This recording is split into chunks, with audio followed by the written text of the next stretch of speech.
Ako po si Prince Arnold L. Arada. Ako po si Evangeline Atibo. Ako po si Kenneth P. Velos. Ako po si Aileen Disama. Si Rain Faustino. Full name is Fediboy Clinton S. Redoble.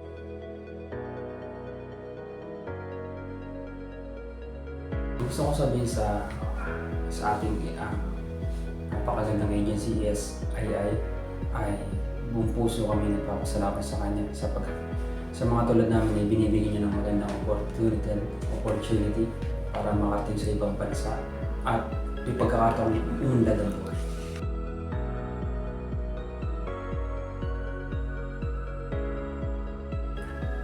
Una-una para makatulong sa pamilya, and ganoon din gusto ko rin mabigyan ng comfortable na buhay ang aking nanay kasi wala na po ang tatay ko.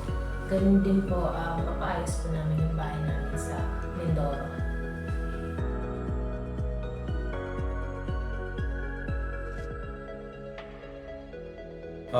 Napakarami po. Naubos yung pagod, naubos yung oras, naubos yung pera, lahat po naubos until na hanggang sa nakilala ko po si SII. Yun po, doon ako pinalad and thank you. Na kay Lord po lahat ng tinataas ko kasi kung di dahil po sa Kanya, hindi rin po makakarating dito.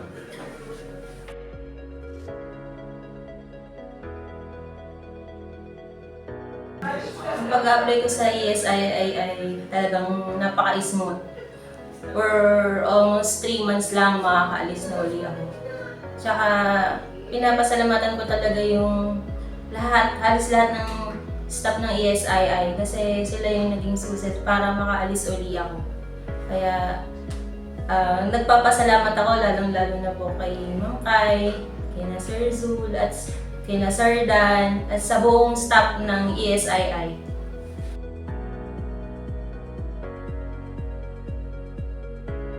Una po sa lahat is yung prayer po is very important po yun. Yun po yung pinaka dapat natin maging foundation sa lahat, yung prayer. Tapos po samahan po natin ang pananampalataya una sa lahat po. And then mag-take po tayo ng action.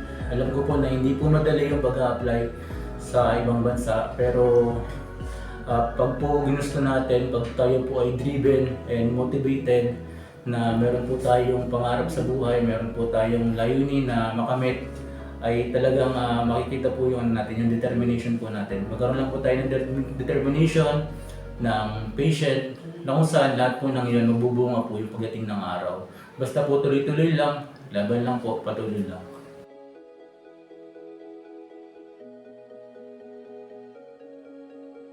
Masasabi ko lang, para sa akin, ilang beses na rin ako nag-abroad. So, nagdaan na rin ako sa iba't ibang agency.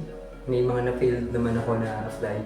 Here sa ESI, sa EMS, sobrang accommodating sila. Totoo yun. Hindi dahil tinanggap nila ako, pero lagi silang nakangiti. Actually, lagi silang okay makipag-usap.